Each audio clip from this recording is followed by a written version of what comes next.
नमस्कार, मी Indira. News अनकटच्या prime time बुलेटिनमध्ये तुम्हा सगळ्यांचं स्वागत करते. सविस्तर वृत्त पाहणारच आहोत, पण त्याआधी नजर टाकूयात काही महत्त्वाच्या हेडलाईन्सवर.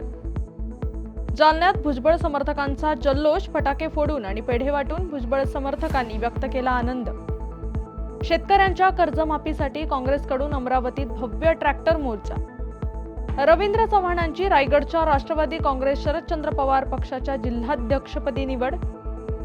आणि डॉक्टर नारळीकरांच्या अंत्यदर्शनासाठी सावित्रीबाई फुले पुणे विद्यापीठात लोटला जनसागर.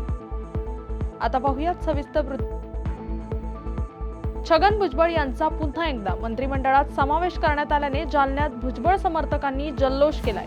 यावेळी फटाके फोडून आणि पेढे वाटून भुजबळ समर्थकांनी आपला आनंद व्यक्त केलाय. यावेळी मंत्री छगन भुजबळ यांच्या समर्थनार्थ जोरदार घोषणाबाजी करण्यात आली. या घोषणाबाजीने परिसर दणाणून गेला होता. दरम्यान मनोज जरांगे यांच्या बोलण्याने आता काही होणार नाही असं म्हणत येणाऱ्या काळात मनोज जरांगे यांना आम्ही जागा दाखवून देऊ असा इशाराही भुजबळ समर्थकांनी दिलाय. पावसाने नुकसान झालेल्या शेतकऱ्यांना खरीप हंगामापूर्वी नुकसान भरपाई द्या, तसेच खरीप हंगामापूर्वी शेतकऱ्यांची कर्जमाफी करा या मागणीसाठी काँग्रेसच्या वतीनं अमरावतीत भव्य ट्रॅक्टर मोर्चाचं आयोजन करण्यात आलं. यावेळी काँग्रेसचे प्रदेशाध्यक्ष हर्षवर्धन सपकाळ, खासदार बळवंत वानखेडे, माजी मंत्री यशोमती ठाकूर आदी मान्यवर उपस्थित होते. यावेळी केंद्र आणि राज्य सरकार विरोधात जोरदार घोषणाबाजी करण्यात आली. प्रामुख्यानं शेतकऱ्यांच्या कर्जमाफीचा मुद्दा आहे. नेमका का बरं आज हा त्या अनुषंगानं आज आमची तिरंगा रॅली आहे आणि सोबतच आज शेतकरी हा कुठेतरी अडचणीत सापडलेला आहे. आणि जसा जवान आमच्यासाठी महत्त्वाचा आहे तसाच आमच्यासाठी शेतकरी महत्त्वाचा आहे. म्हणून जय जवान जय किसान हे नारे देखील आम्ही देत आहोत.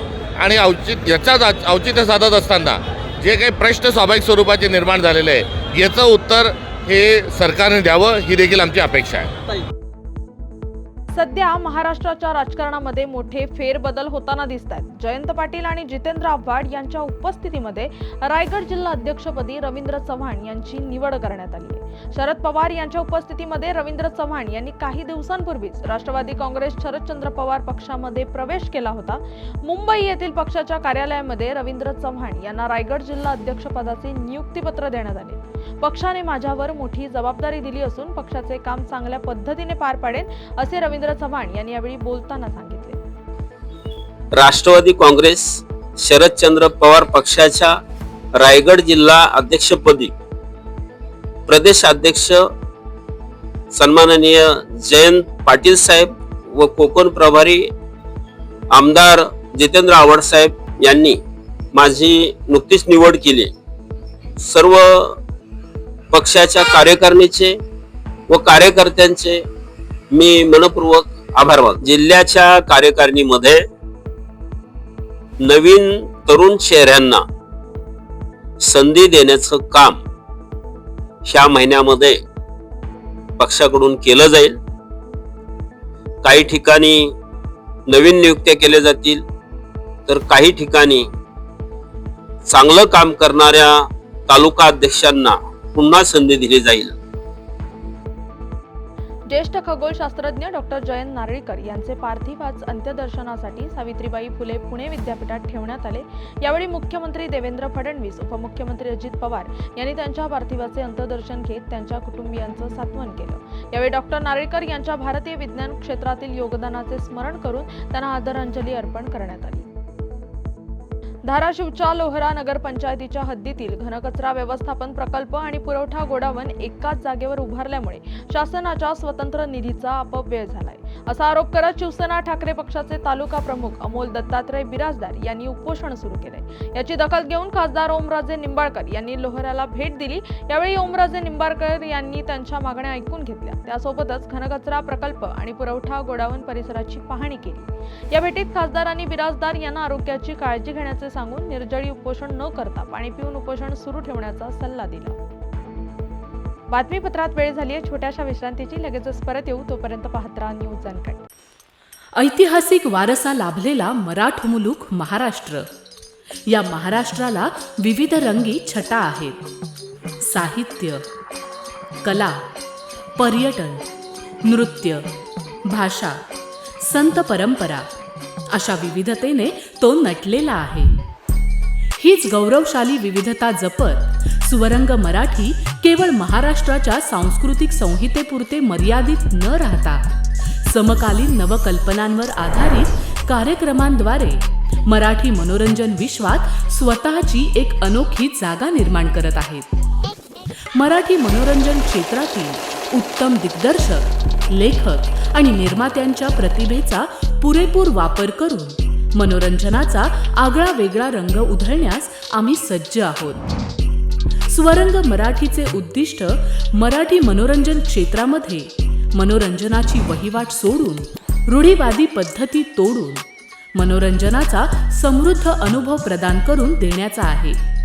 म्हणूनच यात विविध पद्धतीचे मनोरंजक आणि माहितीपूर्ण कार्यक्रम स्वरंग मराठीवर बघता येतील. शेवटी एकच, धकाधकीच्या जीवनात धांगडधिंगा करण्यापेक्षा बसूया, हसूया, गाऊया, जगूया. नाती गोती श्रावण मोती गावामधले जिवंत रंग. नाती गोती श्रावण मोती गावामधले जिवंत रंग. चला जोडूया, चला पाहूया, जशी संस्कृती तसा स्वरंग. बातमीपत्रात पुन्हा एकदा स्वागत. आता पाहूयात उर्वरित काही महत्त्वाच्या घडामोडी. रायगडच्या खालापूर तालुक्यातील केळवली गावात रायगड जिल्हा परिषदेच्या माध्यमातून रस्त्याच्या काँक्रिटीकरणासाठी 15 लाख रुपयांचा निधी मंजूर करण्यात आलाय. केळवली गाव ते खरवई आदिवासी वाडी हा रस्ता केवळ कागदोपत्री असून तो प्रत्यक्षात अस्तित्वात नसताना सुद्धा निधी मंजूर झाल्याने ग्रामस्थ आक्रमक झालेत. यावर आवाज उठवत ग्रामस्थांनी शासन दरबारी पत्रव्यवहार करून शासनाची फसवणूक होत असल्याचं निदर्शनास आणून दिलं. मात्र शासकीय अधिकाऱ्यांनी आपल्या हितसंबंधांतील व्यक्तींच्या फायद्यासाठी हा निधी मंजूर केल्याचा आरोप ग्रामस्थांनी केलाय. या प्रकरणी शेतकऱ्यांवर दबाव टाकत शेतकऱ्यांवर अन्याय केल्याने शेतकरी नाराजी व्यक्त करतायत. गोंदिया जिल्हा हा नक्षलग्रस्त जिल्हा असून या जिल्ह्यात पोलीस भरती करता कित्येक विद्यार्थी वर्षानुवर्षे तयारी करत असतात. यंदा गोंदिया जिल्ह्यातील प्रस्तावित 97 जागांकरता पोलीस भरती प्रक्रिया राबविण्यात येते. मात्र पोलीस भरती प्रक्रियेत ओबीसी वर्गांना 19% आरक्षण असताना सुद्धा त्यांना एकही जागा देण्यात आली नसल्याने ओबीसी वर्गाच्या विद्यार्थ्यांमध्ये नाराजी पसरली आहे. ही भरती प्रक्रिया रद्द करून ओबीसी वर्गांच्या जागांचा समावेश करण्यात यावा अशी मागणी विद्यार्थ्यांनी केली आहे. गोंदिया जिल्ह्यामध्ये जी प्रस्तावित भरती आता पोलीस शिपाई पदाकरता होणार आहे, त्या प्रस्तावित भरती करता पोलीस विभागाने जी कंपीकृत यादी आरक्षणाची जाहीर केली, त्या यादीमध्ये 97 जागा एकंदरीत दाखवल्या आहेत. पण 97 जागेमध्ये 19% हक्काचं ओबीसीचं आरक्षण जे आहे त्यामुळे 0 जागा त्यांनी दाखवण्याचा प्रयत्न केला आहे. आणि त्याच्यामुळे ही जी भरती आता होणार आहे पुढच्या काळामध्ये, त्या भरतीमध्ये आमच्या ओबीसी वर्गाचा एकही विद्यार्थी त्यामध्ये सिलेक्ट होणार नाही आहे. हा अतिशय अन्याय आणि भेदभावपूर्ण वागणूक या ओबीसी विभागाच्या मुलांसोबत होत आहे. संत गाडगेबाबा ग्राम स्वच्छता अभियानांतर्गत छत्रपती संभाजीनगरच्या सोयगाव तालुक्यातील चरंडी ग्रामपंचायतीची तपासणी करण्यात आली. विभागीय आयुक्त कार्यालयाच्या वतीनं ही तपासणी करण्यात आली आहे. यावेळी शाळा, अंगणवाडी, शौचालय, सार्वजनिक शौचालय, घनकचरा, सांडपाणी व्यवस्थापन, परिसर स्वच्छता, वैयक्तिक स्वच्छता, वृक्षारोपण, जलजीवन मिशन अंतर्गत पाणी पुरवठा योजना तसंच ग्रामपंचायतीच्या वतीनं नाविन्यपूर्ण राबविण्यात आलेल्या विविध उपक्रमांची पाहणी करण्यात आली. राज्य परिवहन महामंडळाच्या जालना विभागाने उत्पन्नात राज्यात प्रथम क्रमांक पटकावलाय. मार्च 2025 मध्ये जालना एसटी विभागास 2,52,00,000चा निव्वळ नफा झालाय. एप्रिल 2024 ते मार्च 2025 या आर्थिक वर्षांमध्ये जालना एसटी विभागाला 26,58,00,000 इतका नफा झालाय. छत्रपती संभाजीनगर नंतर मराठवाड्यातील सर्वाधिक उत्पन्न मिळवून देणारा विभाग म्हणून जालना विभागाची आता ओळख झाली आहे. बातमीपत्रात वेळ झाली आहे छोट्याशा विश्रांतीची. लगेचच परत येऊ. तोपर्यंत पाहत राहा न्यूज अनकट. महाराष्ट्राला फार पूर्वीपासून अत्यंत गुणी खेळाडूंचा एक समृद्ध वारसा लाभलेला आहे आणि हा वारसा पुढे जपत प्रत्येक नवी पिढी आपल्या देशाला नव्या दमाचे नवे खेळाडू अजूनही देते आहे आणि यापुढेही देत राहील. क्रीडा विश्वातील हेच नाविन्य ओळखत आणि ते जपण्याचं उद्दिष्ट घेऊन सादर करतोय क्रीडेच्या जगतात एका नव्या दृष्टिकोनाने डोकावण्यासाठी एक हक्काचं ठिकाण, AJC स्पोर्ट्स. आता तुम्ही म्हणाल कितीतरी आहेत, तुम्ही काय वेगळं देणार? तर आम्ही घेऊन येत आहोत महाराष्ट्राचं पहिलं संपूर्ण मराठी स्पोर्ट्स चॅनल. मराठी प्रेक्षकांसाठी कबड्डी, फुटबॉल, खो खो, मल्लखांब अशा ग्रामीण तसंच शहरी भागात प्रसिद्ध असणाऱ्या यासारख्या अनेक खेळांचं थेट प्रक्षेपण. तज्ज्ञांचं विश्लेषण आणि स्थानिक खेळाडूंच्या प्रेरणादायी कथा इथे पाहायला मिळते. आजपर्यंत आपले खेळ जागतिक स्तरावर पोहोचले नाही, पण आता मात्र ते बदलणार. आम्ही स्थानिक खेळाडूंना मोठ्या संधी देण्याचा संकल्प केला आहे. मराठीमध्ये जगभरातील स्पोर्ट्सचे सर्वोत्कृष्ट कव्हरेज मिळवण्यासाठी AGC स्पोर्ट्सला आजच जॉईन करा. तुम्ही आयोजित करत असलेल्या छोट्या छोट्या स्थानिक, जिल्हास्तरीय किंवा राज्यस्तरीय स्पर्धांना एक ग्रँड लुक देण्याकडे आमचं लक्ष असेल. रोज पहाटे उठून आपल्या खेळाची प्रॅक्टिस करणारे, ऑलिम्पिकसारख्या स्पर्धांमध्ये पदकं मिळवण्याची स्वप्न पाहणारे आणि त्यासाठी भरपूर कष्ट घेणारे असे विविध भागांमधले गुणी खेळाडू हे असतील आमचे हिरो. चला तर मग आपल्या खेळाला आपली ओळख देऊया.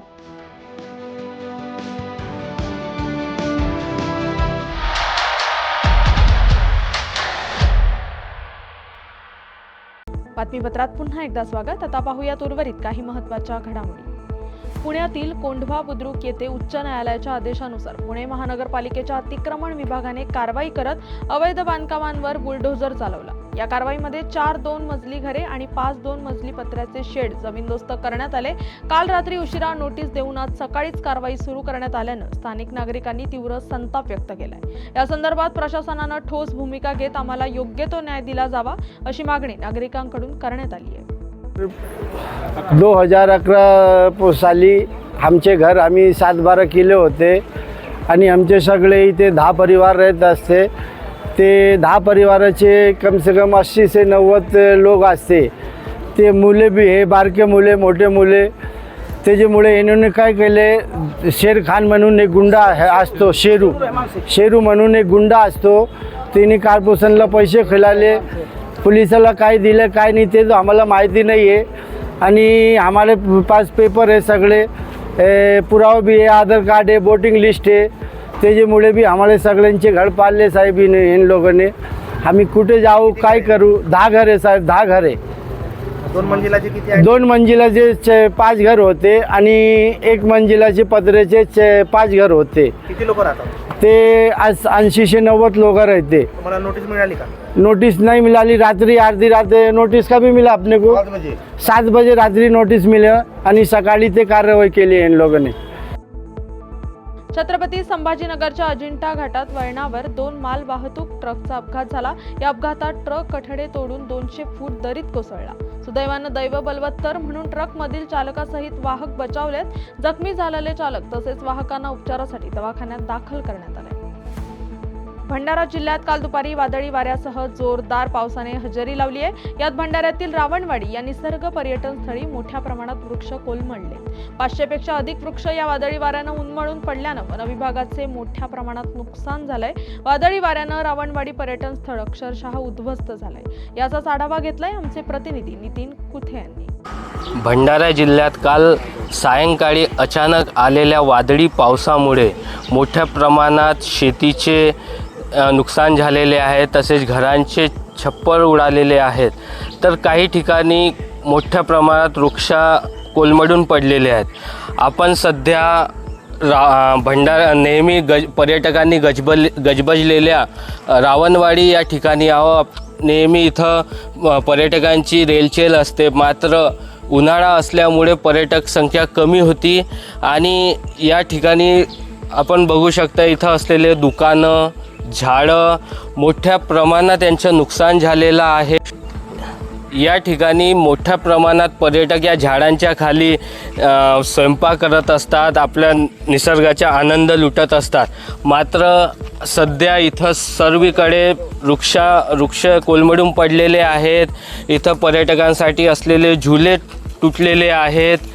हा एक मोठा चॅलेंज या वन विभागासमोर आहे. पुन्हा याला व्यवस्थित करायचे आहे त्यांना. आपल्यासोबत या ठिकाणी बोलण्याकरिता वन व्यवस्थापन समितीचे व्यवस्थापक आहेत. काय सांगाल भाऊ, काय नुकसान झालेलं आहे आणि काय चॅलेंज आहे तुम्हाला? जगदीश कारो उईके, वन व्यवस्थापन समिती अध्यक्ष, रावणवाडी. इथं रावणवाडी पर्यटनमध्ये इथं वृक्षांचं खूप मोठं नुकसान झालं आहे. 400 ते 500 झाडं इथं जंगलामध्ये पडलेले, अस्तव्यस्त पडलेले आहेत. काल दुपारी 3:15 ते 3:30च्या दरम्यान इथं अचानकपणे एक आंधी तुफानचं असं 5 ते 10 मिनटासाठी आधी तुफान आलं आणि त्या 10 मिनटामध्ये इथलं जो निसर्ग पर्यटन आहे तसनच करून ठेवलं. काल बरं झालं, सुदैवाने इथं दुपारची वेळ असल्यामुळे आणि उन्हाळ्याची वेळ असल्यामुळे इथं पर्यटक थोड्या कमी संख्येने होते. अन्यथा इथं जीवितहानी आणि त्यामुळे इथं जीवितहानी टळलेली आहे. अन्यथा इथं खूप सारी जीवितहानी होऊन आपल्याला म्हणजे खूप अनर्थ घडला असता. आता नक्की प्रशासन याच्यावर काय तोडगा काढतो आणि शेतकऱ्यांना कोणत्या प्रकारे नुकसान भरपाई देते हे पाहण्यासारखं आहे. Nitin कुथे, news uncut, Bhandara. या बातमीचा वेळ झाली आहे. प्राईम टाईम बुलेटिनमध्ये इथेच थांबायची. तोपर्यंत पाहत राहा न्यूज अनकट.